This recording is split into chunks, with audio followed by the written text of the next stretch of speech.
Hi. Christmas എന്നോർക്കുമ്പോൾ നമ്മുടെ മനസ്സിൽ എന്താണ് എത്തുക?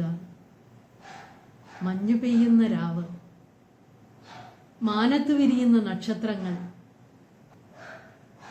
അതുവഴി വർണ്ണങ്ങൾ വിരിയുന്ന ആകാശം,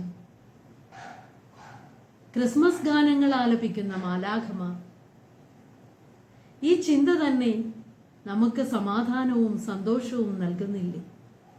വിണ്ണിലെ സന്തോഷവും സമാധാനവും മാനവഹൃദയങ്ങളിൽ നിറയുവാൻ നാം എന്താണ് ചെയ്യേണ്ടത്? സ്നേഹത്തിൻ്റെയും സമാധാനത്തിൻ്റെയും മാപ്പ് നൽകലിൻ്റെയും വിത്തുകൾ പാകുക. മറ്റുള്ളവരെ സ്നേഹിക്കുക, അവരുടെ തെറ്റുകൾ പൊറുക്കുക, പ്രത്യാശ ഒരിക്കലും കൈവടിയാതിരിക്കുക.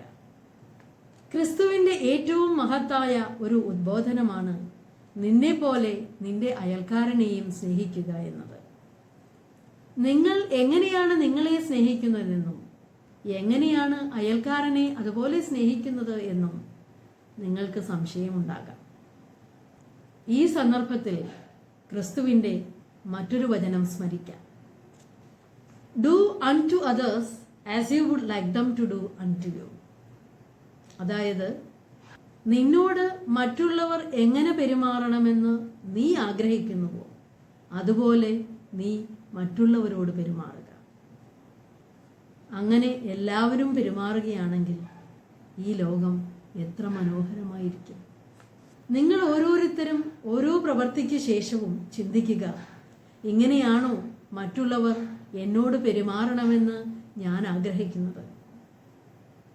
അതിനനുസരിച്ച് വിശകലനം ചെയ്ത് നമ്മുടെ പെരുമാറ്റ രീതികൾ മൂടിപിടിപ്പിക്കുക.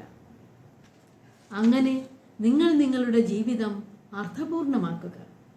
നമ്മുടെ പ്രവൃത്തികൾ എപ്പോഴും നന്മ നിറഞ്ഞതാകട്ടെ. അപ്പോൾ നമുക്കെപ്പോഴും ക്രിസ്മസ് ആയിരിക്കും. ഇതുതന്നെയാണ് ഏറ്റവും വലിയ ക്രിസ്മസ് സന്ദേശം. നിങ്ങൾക്ക് ഓരോരുത്തർക്കും നന്മ നിറഞ്ഞ ക്രിസ്മസ് ദിനങ്ങൾ ആശംസിക്കുന്നു. അതോടൊപ്പം എല്ലാവർക്കും നന്മ നിറഞ്ഞ സന്തോഷം നിറഞ്ഞ പുതുവത്സരം ആശംസിക്കുന്നു. Thank you.